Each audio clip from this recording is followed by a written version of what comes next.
Hello, everyone, and welcome back to Standing Nowhere. This is Jake, your host, and I want to start off this episode today with a verse that used to make me kind of recoil when I would hear it. I didn't really understand it, and it is wisdom. Well, let's see here. Wisdom begins with fear of the Lord. That kind of puts me off a little bit. I don't know about you guys. I mean, that's one way you can understand it, but looking at Hebrew scripture over the last 3 years, I've come to understand that there are different interpretations of Hebrew words, and that word fear can also be translated as reverence, and everywhere in the Bible that you see the Lord was also originally written as Yahweh. And if we are to not take the Lord's name in vain, which means the name of the Lord, Yahweh means to be, to exist. I am. I will be what I am or what I will become. So that verse can be understood as wisdom begins with reverence to be, or reverence for Yahweh, reverence to exist. And I love that. I really love that. Reverence to be. You know, over the last 3 years, I've been doing deliveries for DoorDash, Uber Eats, Grubhub, trying to make a living. I used to be in sales, as many of you know, and I didn't want to do that anymore. So I don't really have any other skills, quote unquote. And during the process of me delivering for DoorDash, my pay has constantly gone down and down and down. Matter of fact, it's gone down about 25% between my last 2 tax returns. In addition to that, I am forced to accept 70% of all orders that I receive, or I get no orders. So as an independent contractor, quote unquote, we're supposed to decide, is this offer worth it or not, and either accept it or not based on that. But now I don't get to do that anymore. And as such, I've lost from one tax return to another, I lost about 20 grand. And I am taking orders that personally, they feel humiliating for the amount of money I'm receiving. And typically people who tip low also like to make a lot of false reports against you, which is terrible. The other day, when I was thinking about what to say on this podcast episode, I was carrying a 40-pack of water from Safeway, amongst other groceries, up to the 3rd story of this person's apartment. And the tip was okay. I may have accepted it or not if I had a choice. Probably not. But as I was sweating in the 115-degree Arizona sun, I just had gratefulness. And I've been practicing this gratitude over the last couple of years because this right now is my life. My state of being is being a driver for gig companies that don't appreciate me, for customers who undertip me. And that's my situation right now.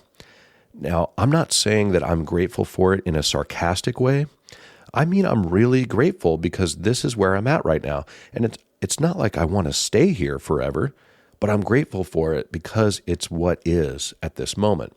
And I remember thinking that as I was carrying that 40-pack on my shoulder and the groceries in my left hand, going up those stairs, I could feel my mind start to say things like, man, how did you get here? Why are you, all the thoughts that would come into your head hearing this story of somebody not tipping you correctly, doing all that labor. But I was grateful. I looked around, I was listening to the birds, I was appreciating the heat, as crazy as that sounds. Because without heat, we wouldn't appreciate the air conditioning, right? I'm just trying to show gratitude for what is. And it's important, no matter what downs you're experiencing in life, to stop and really smell the roses and say to yourself, this is my life right now. And it may not be where I want it to be, but I can at least pause and be grateful for it. And I finished the delivery and I went on. And it's easy for me to get in my head about these things. Like, I'm here because I screwed up.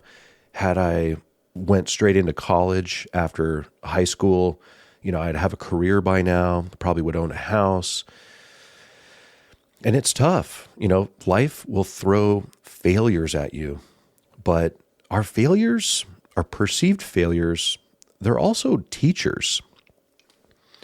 When I think about the choices I've made or that were made that resulted in the present moment that I'm in, it's real easy to get hard on myself. And I've done that all my life. My last year in high school, I actually did homeschooling so I could help my mom out with childcare for my youngest sister at the time.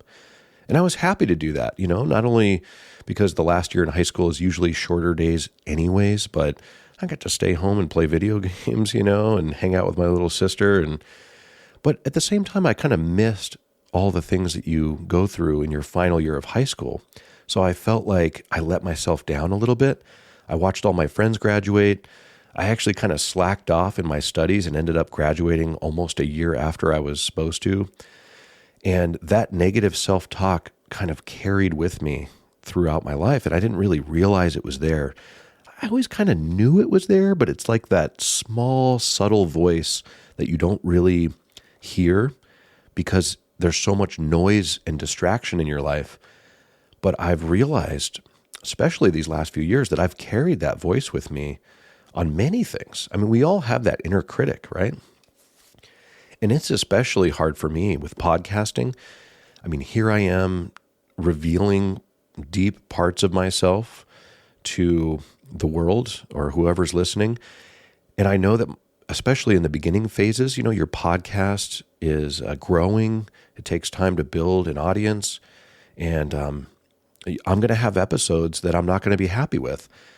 But when I listen to them the next day, sometimes I'm really in my head about it. Like the last one I did, I was pretty happy with. My wife said she liked it, but she's biased, and I love her, and she does give me honest feedback sometimes on them. But I listened to it and I was devastated, and I just tried to cram too much into it, and I was running on really low sleep. I have not been sleeping well the past week. The last 2 days, though, I've been sleeping much better. And part of that is me quitting cannabis and trying to cultivate more stillness in me and whatnot. And overall, when you guys hear these episodes, the day they come out, usually I'm really hard on myself about it. I mean, it's intense, But the question I want to pose to you and that I pose to myself is, can I be a spacious presence for that feeling of failure? Can I hold it in compassion, even that self-talk? I beat myself up repeatedly about my own parenting. And I'm sure if any of you listening out there have kids, that you've done the same thing, that you constantly judge yourself. Like, was I too hard on my kid? Was I not hard enough? Was I too neglectful in these years? For me personally, that negative self-talk when it came to where I am in life as a gig delivery driver, taking care of a family of 4, formerly 5, before my son moved out, in Gilbert especially, the demand for the cost of living is so high. So I would reflect on it, and I would say to myself, like, man, if I had a career, I wouldn't have to work as much. I'd get to spend more time with my kids. I really screwed up. But I'm reminded of a quote from Master Yoda, actually, when Luke Skywalker felt the same way about his students. He felt like he failed them, that he caused them to actually turn to darkness. Yoda said to him, "Skywalker, still looking to the horizon, never here, now, the need in front of your nose." And Skywalker responds, "I was weak, I was unwise, I can't be what she needs me to be." And then Yoda says, "Heeded my words not, did you? Pass on what you have learned. Strength, mastery, but weakness, folly, failure also. Yes, failure most of all. The greatest teacher failure is. Luke, we are what they grow beyond. That is the true burden of all masters." And that really hit me. Actually, teared up in the theater when I saw that because I could instantly relate to how I felt towards the way I parented, and putting myself under that harsh, judgmental light. It's not easy. But the way I look at life now is that I'm failing forward. Mistakes, they refine us. They don't define us, We learn from them. And it's part of this grand tapestry that we call life. You look at a child, a child falls I think the statistic is 17 times as they're learning to walk. So it's a process, and you don't stop failing as you get older, and you can't be afraid of failing. When even now, as I'm recording this episode, I have thoughts in my head am I talking too much? Am I meandering? Am I drifting away from the microphone so you can't hear me? There's a lot of things going through my head. And when I hear it the next day, I know I'm going to be really hard on myself, or that voice will come in my head. But like the last episodes, I'm just going to hold it and let it pass. It's like a storm, and it passes, and you learn. And I've learned from the past few episodes, Hopefully, some of you out there have noticed that they've gotten a little more concise, a little bit less meandering. I'm learning. Like I said in the first episode, that's why I called it, I don't know what I'm doing, because I have no clue, but I know that I'm fed up with not doing anything because I'm afraid of failing.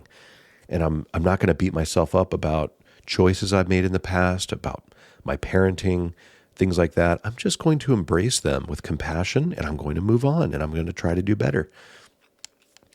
St. John of the Cross, an old mystic, a Christian, he wrote a piece called The Dark Night of the Soul, and he has a quote on this. He says, "It is most fitting and necessary, if the soul is to pass to these great things, that this dark night of contemplation should first of all annihilate and undo it in its meannesses, bring it into darkness, aridity, affliction, and emptiness. For the light which is to be given to it is a divine light of the highest kind, which transcends all natural light, and which by nature can find no place in the understanding." You see, he's pointing to the fact that in our own understanding and comprehension, we're not going to be able to understand or comprehend all of our failures and why we did them.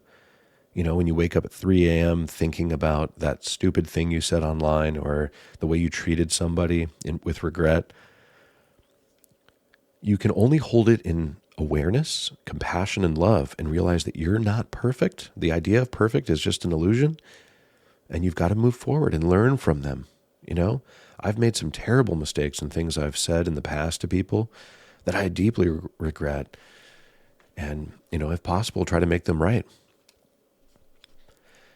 But this points to the fact that we have to have compassion for ourselves. Can you love yourself when you can't quit an addiction or break a habit that you've been trying to break?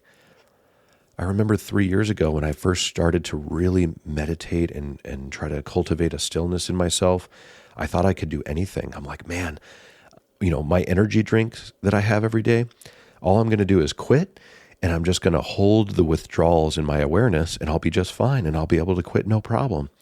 And it actually worked for a couple of days, but then I had one. I was like, yeah, I've quit for 3 or 4 days. I can have one now and go back. And nope, I went right back to having energy drinks all the time. And I went in this off and on relationship with them.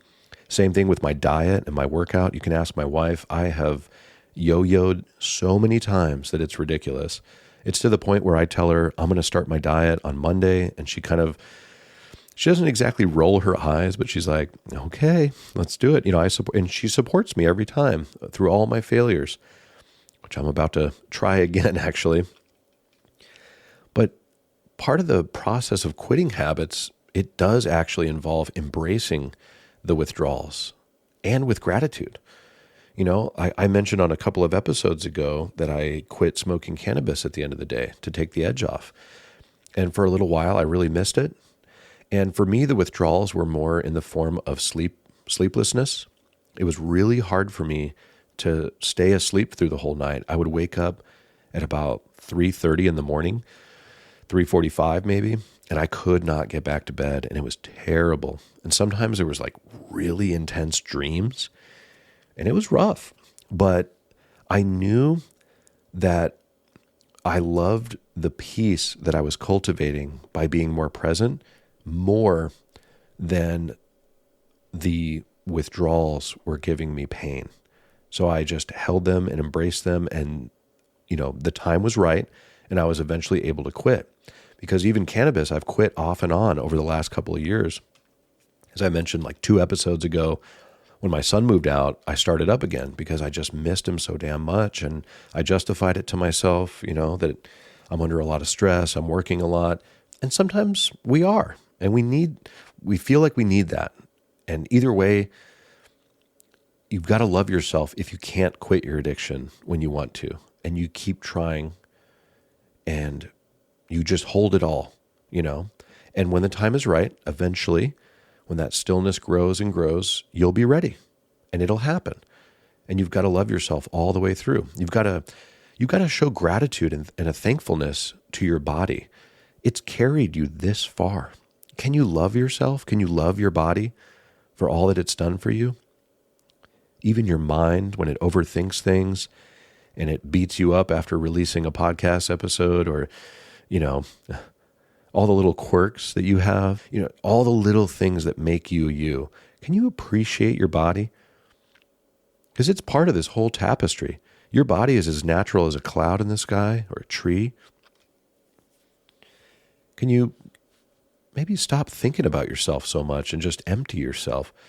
There's an interesting passage in the letter to the Philippians from Paul. He says, "Let this same mind be in you that was in Christ Jesus, who, though he existed in the form of God, did not regard equality with God as something to be grasped, but he emptied himself, taking the form of a slave, assuming human likeness, and being found in appearance as a human, he humbled himself and became obedient to the point of death, even death on a cross." So you see, he's saying here, even Jesus, who was a perfect representation of the divine will. I mean, many times Jesus would constantly say, "It's not me who's speaking, it's the Father through me," and he didn't consider himself as someone who had to be pious, reaching up towards some unreachable goal. He just was himself. And he emptied himself and became a humble man who wanted to just serve people. He didn't ask to be worshiped. He was washing people's feet. I'm one of you. And he didn't reject himself and get stuck in his head thinking, I'm just a lowly carpenter. I come from Nazareth, this ghetto town of 200 people on the outskirts of town. He didn't think about all that. And we love him all the more because of it, because he came from nothing, because he was one of the downtrodden like us, just one of the regular Joes. Can you get out of your own way?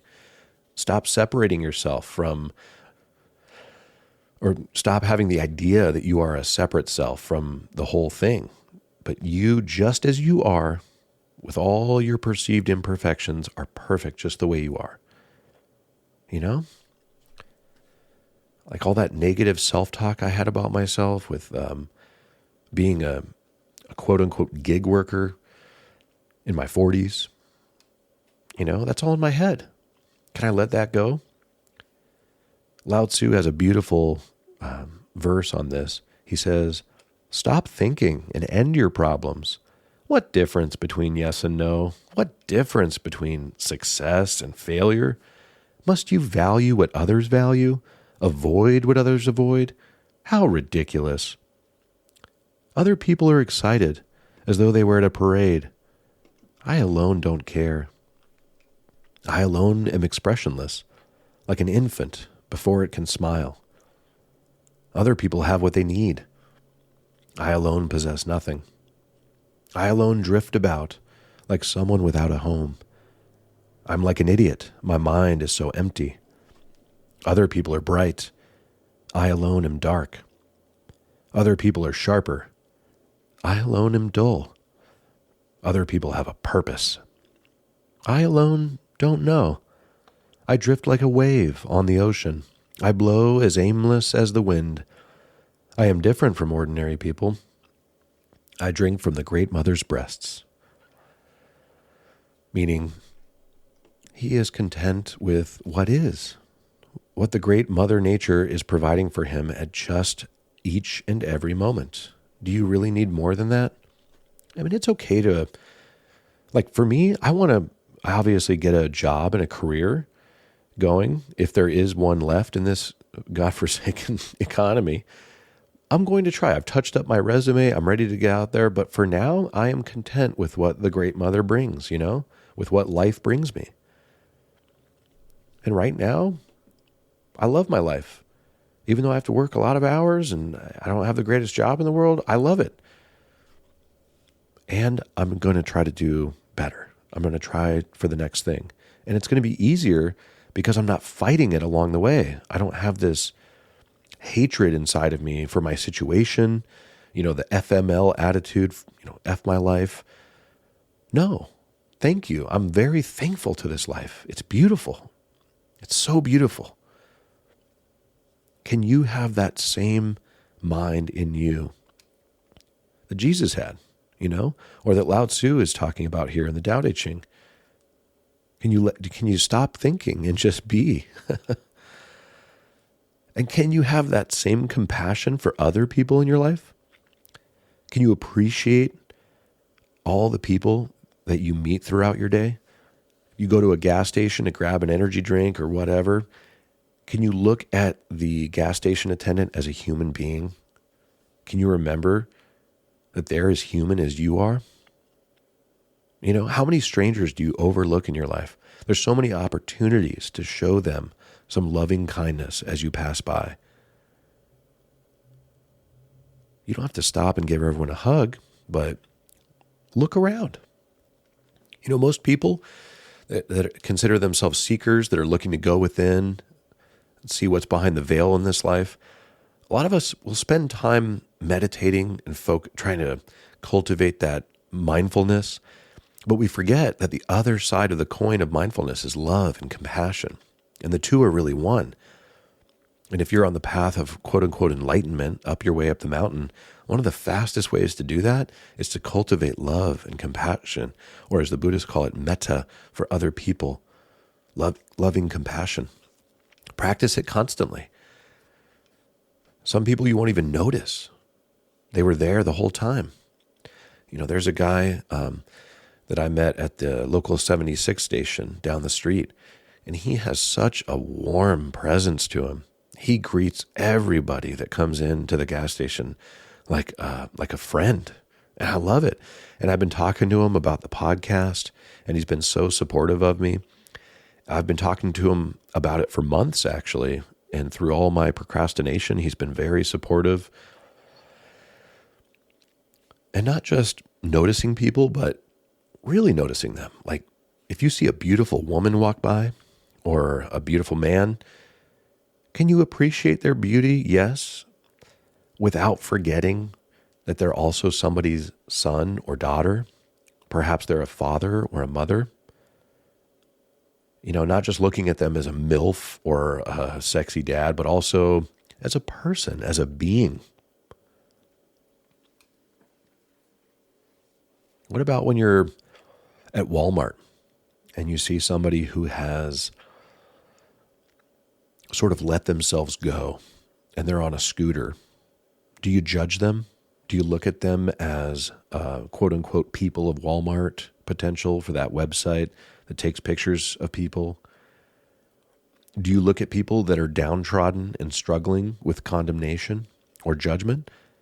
Or can you flick a switch in your mind and remember that that's a being just like you, that has a mother and a father, and maybe they weren't dealt the greatest hand in life? Can you look past all the appearance? There's a little quote from G.K. Chesterton, and now a strange thing in the street, where any human nod, where move in strange democracy the million masks of God. Can you look at everyone as a mask of God, God is coming at you in this form. God's coming at you in this beautiful form over here that makes you forget your awareness and you're just staring at them as a sexual object, or that person over there that's on a scooter and they didn't take care of themselves. There's these masks. Can you look behind the mask and see their being?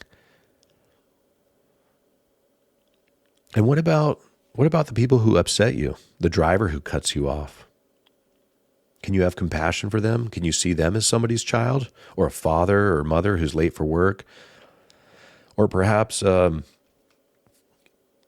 young and they're new to the working world and they're learning how to drive and they don't quite know how to be respectful on the road yet. Or maybe they've been bullied at work a lot, so they're starting to bully other people. Are you going to bully them back? Are you going to give them the finger? Are you going to speed up and cut them off and then slam on your brakes and do all kinds of crazy things? Or can you allow them to do what they do and have compassion for them? Can you maintain that space for them to do what they need to do? It's just like in your mind, they say a raging bull, the easiest way to pacify a raging bull is to give him a large pasture. And what about your coworkers, or maybe a boss you have who doesn't show you any appreciation whatsoever and makes you feel terrible because you do all that labor and all that work and you get nothing to show for it? Or maybe you get a Pizza Friday or a company mug. Thanks a lot. Great work. By the way, you screwed up here. The other day when I was planning this episode out, I was picking up an order from McDonald's, and I can see from what I saw, it looked like the order was not quite ready yet. So I'm like, perfect. I can run to the bathroom and come back and grab it. So I come out of the bathroom and I walk up and I pick up the order, and the district manager for all like McDonald's in that area, I suppose, she tries to chew me out. And I immediately felt that energy rising inside of me. All these thoughts that I've been talking to you guys about earlier of like not getting paid what I deserve, being forced to take these disgraceful tip orders just so I continue to get orders. All of that was inside me. All that energy was ready to come out and explode. And I can be a pretty intimidating guy. I'm not the biggest dude in the world, but I've just got that presence. I'm in my 40s now. Most kids, yes, sir. Thank you, sir. And I could have exploded on her. I felt the energy come up, but I caught it. I'm like, there it is. The Buddha says anger has a honeyed tip and a poisoned root, right? And I felt the emotions, right? So she chewed me out for marking arrived before I got to the restaurant. And I tried to explain to her, look, this is how it works. And I explained to her, like, you guys do the same thing. You mark it ready before it is, and that throws it off for us. And I said, we're on the same team. There's no need for hostilities here. I said, just ask your staff behind you. And they were all kind of looking at us go back and forth. And the staff at all the McDonald's that I pick up from, they love me. I'm very polite to them. I understand they're under a lot of stress. Go into a McDonald's and pay attention, and you'll hear beep, beep. Things are beeping. Everyone's understaffed. Nobody's at the front because everyone's just slaving away in the back, underpaid, underappreciated. So anyways, I said, look at all the people behind you. They love me. I'm in here all the time. And they didn't want to like be involved. So they just kind of kept their noses down and just kept going. But, they love me. I'm sure they would side with me. And I was being nice to this lady. I was like, we're on the same side here. You're grilling me about a couple of minutes, if that. And I probably got here before it was ready anyways. And long story short, I felt like I handled it pretty well. I didn't lose my cool, even though I felt the adrenaline rising in me. And I took the order and left. And she even threatened to like report me and stuff. And I just couldn't get through to her. So I was like, okay, well, just remember, we're on the same side. There's no need for hostilities. And I hope you have a good day. And I don't want you to be nervous if you see me again in the future, blah, blah, blah. So I'm on the way out, and these two people close to the exit were like, thank you, sir, for the way you handled that. That was really excellent. And I'm sorry for her attitude. And I was like, don't worry about it. I said, she's on the same side. Like I was mentioning to her, I'm sure she's under a lot of stress as well. The point being, can we have compassion for other people? Can you understand them from their position as well? Even if they treat you with disrespect. If they cut you off on the road, if your manager doesn't appreciate you, if you get chewed out by a manager like I did, can you still show them love? Love your neighbor as yourself, right? The Buddha says hatred is never appeased by hatred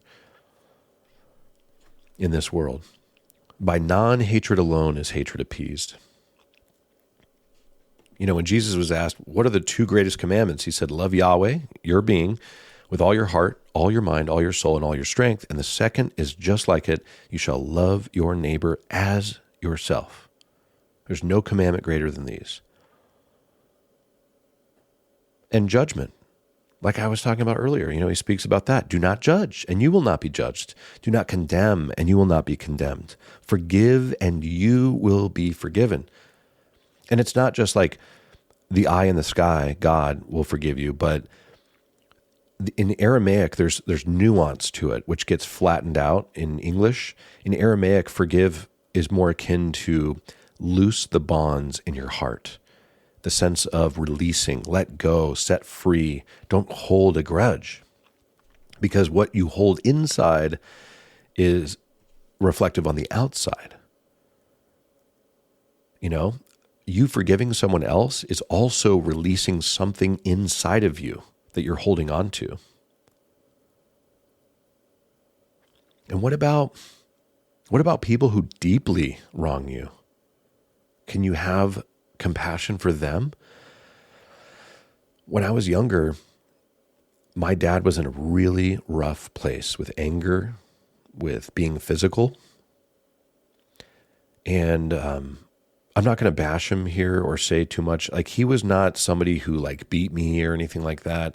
But I saw something that really scarred me between him and my mom. And I'll never forget it, even to this day.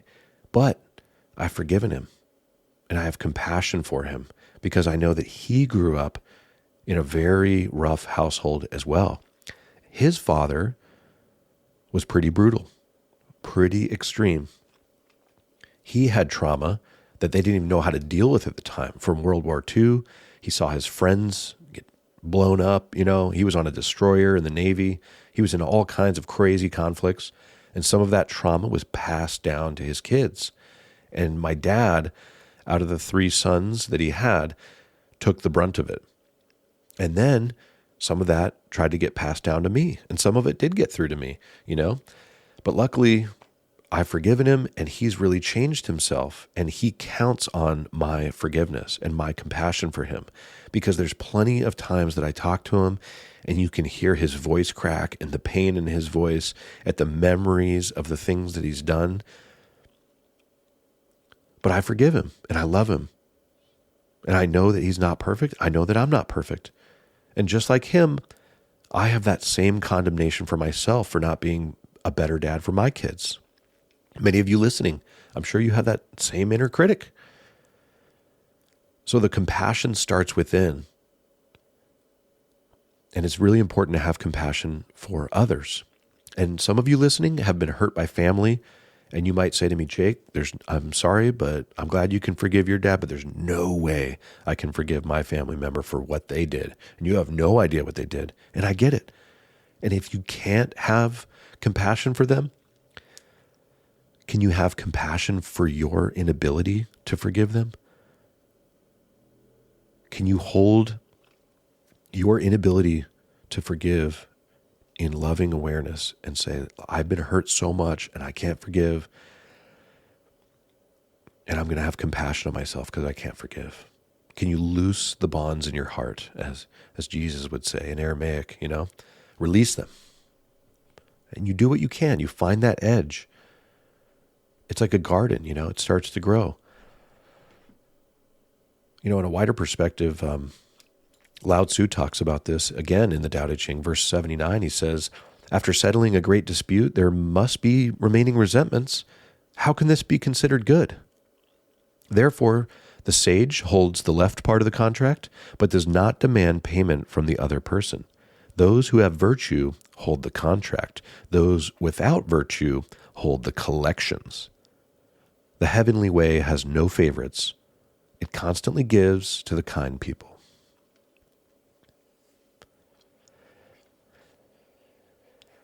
Zooming out, like I mentioned, compassion and love is the other side of the coin of meditation and stillness. When you are empty and still and aware with your children, what are you doing? You're loving them. You're giving them your attention. It's the same thing with the things going on inside of you. It's the same thing going on with the things in this world. And like a garden, that stillness will grow and give you more space inside. And when you hear about, Palestine and the horrible things happening over there, you'll be able to hold that a little bit better. It's still rough. It's still a terrible part of life and this world and existence. But you'll cultivate more of a space where you can hold that in loving compassion. And you'll still be able to fight and stand up and stand in solidarity for those people who are being massacred. And you'll be able to love them and even have a love for the people that are doing the slaughtering. But you'll still be able to fight them with love. I mean, look at Martin Luther King Jr. and the civil rights movement. I mean, he's been whitewashed to some degree and portrayed as a perfect, I wouldn't say not a pacifist, but someone who, I should have pulled his quote. He has a wonderful quote where he says, "We will wear you down with our ability to receive suffering," But he did great things. And sometimes there's a need for that. And sometimes there's a need for people like Malcolm X, a little bit more rough around the edges. Resistance will take the form of however it does, but it has to come from a place of compassion. You can't throw anyone out of your heart. I mean, look at the environment. We have people who can only see 3 months ahead in quarterly reports, and they have no regard for anything else in the whole world. They don't have regard for the way that the climate is changing and destroying entire cities or villages and what it's going to mean for the future. Can you have compassion for these people in corporate suits who have no idea themselves what they're doing, who, even if they grew a conscience, would be killed, not killed, but like separated from the company and replaced with somebody who's willing to do what it takes to please the shareholders? Can you have compassion for the shareholders who don't even do anything but dump capital in and expect returns? Pardon me. Can you have compassion for these people? When I started learning about politics, I started to really draw a line in the sand, like us and them. And I still have my morals and principles of what needs to be done, what needs to change in the economy, in our political system especially. But can we have compassion for these leaders who just don't care, who are careerists, that stack their cabinet with people in Wall Street and the banking industry? Can you keep the stillness inside of yourself as well? It's like, imagine a lake and it's reflecting the moon and it's beautiful, and that reflection is your true nature. All of the activity and noise is like someone splashing the water. It distorts the light and eventually you lose sight of it completely. Can you keep the water still and still do what needs to be done to get, things fixed? Can you not throw people out of your heart? If we personify all the things in your life, the existential crises of World War III, the environment, the way your boss treats you, the way your family has treated you, as a Roman soldier driving a nail into your hand and the other hand, and the crown of thorns on your head and driving a nail into your feet, can you have compassion for all the problems in this life personified, as a Roman soldier? Can you have compassion for all of it? Can you cry out, "Forgive them, Father. Forgive them, Yahweh. They don't know what they're doing." Can you even look at them without judgment as people who are just, they're just blind lemmings, they're unconscious, they have no stillness in them, they're completely reactionary? Can you get rid of all that judgment and love them and not look at them as different from yourself, but as the same self? as you're raised up on the cross, burning in the sunlight, and the thief to your left, who is condemning you and laughing at you and mocking you for all the things that you've done in your past, all the regrets you have, that voice in your head, can you hold that with compassion? Or what about the thief to your right being crucified as well, who's worried about what's going to come next, what's going to come in the future, what's going to happen to me after I die? Can you hold that worried voice in your ego with compassion? And can you sit right in the middle, right in the here and now, completely embracing what is, embracing the suffering without any bitterness whatsoever? It's not easy, and you won't always be able to do it. But that's the symbol in the Christian tradition that we try to hold, and it's reflected in all traditions. Can you be with what is? Can you have reverence to be? Reverence for this being, reverence for this life, appreciation for it, with all the goods and all the bads, all the ups and downs. Can you appreciate life? Or is it an enemy? Is it separate from you? Is it other than you? Are you just a little speck? Alone and afraid in a world I never made. Is that how you look at it? Or do you look at yourself as part of the whole thing? Can we derive wisdom from this reverence of everything? Can we act with compassion? Going back to your body, look at yourself in the mirror if you're able to. Can you say thank you? Thank you for all the little things that make you you. Just say thank you to yourself. This little body that's carrying you in this big cosmos. And what about the beauty of it all? Can you have gratitude for the land, all the trees that take your CO2 and give you oxygen back? The beauty of the landscapes that we always overlook because we're too busy in our heads thinking, splashing the water, losing the image of what is right in front of us. Can you say thank you to the sky for putting on new clothing every day, never the same way, all the different clouds and the gradients of the sunrise and sunset, or even the beauty of the cloudy days, and the rainstorms? Can you look out at all of it and say thank you? And maybe even apologize to the sky and say, I'm sorry I haven't looked at you more. Wow, you are so beautiful. Wow. And your failures. Can you look at your quote-unquote failures with compassion, forgiveness, understand that it's all intertwined? These are threads joined together as part of our life, not just our spiritual life, but life. Life, you fail, you get up. You get knocked down, you get up again. It's not a fight, though. It's a dance.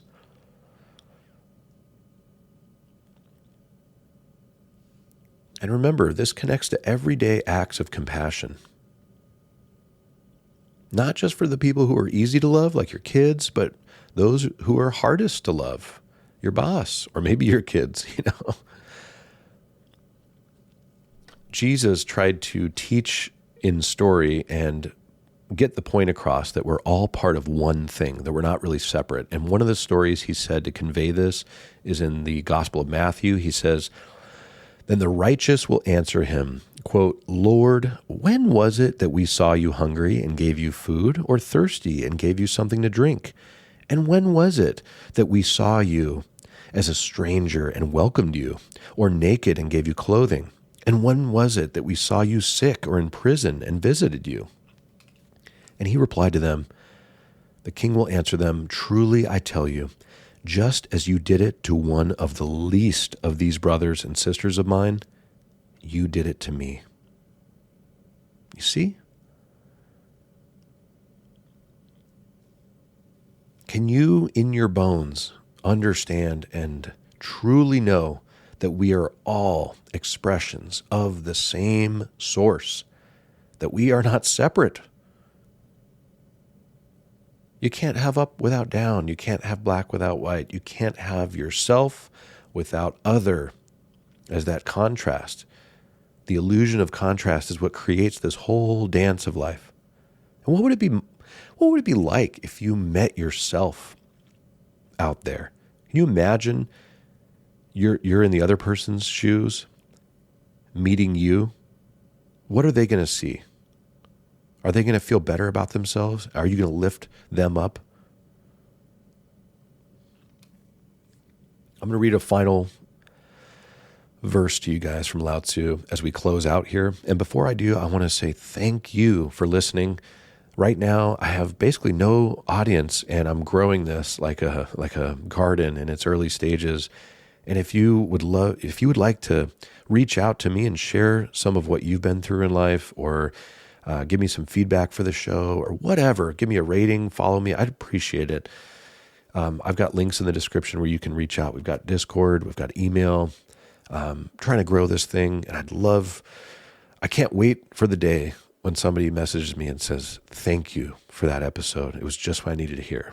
That's why I'm doing this, And to close out, Lao Tzu says, the supreme good is like water, which nourishes all things without trying to. It is content with the low places that people disdain. Thus it is like the Tao. In dwelling, live close to the ground. In thinking, keep to the simple. In conflict, be fair and generous. In governing, don't try to control. In work, do what you enjoy.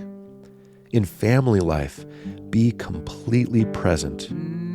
When you are content to be simply yourself and don't compare or compete, everybody will respect you. Thank you again for listening. Blessings to all. You guys have a wonderful day. This voice might fade like dust on the dial, but I'm standing nowhere, and I've been for a while. No heroes, no headlines, no promises made, just a whisper that won't be afraid. Standing nowhere, and it feels like home. No flags to wave, no need to roam.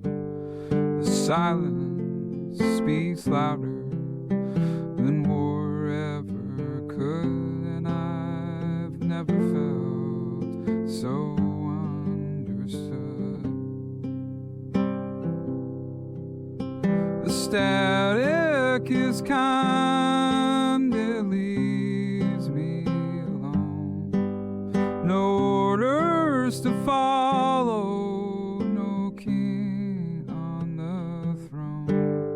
The sky's turning amber, the clock's all reset, and I haven't stopped walking just yet. Standing nowhere, wide and free. No chains, no name, no destiny. The road dissolves, the sky turns white. I'm still here, nothing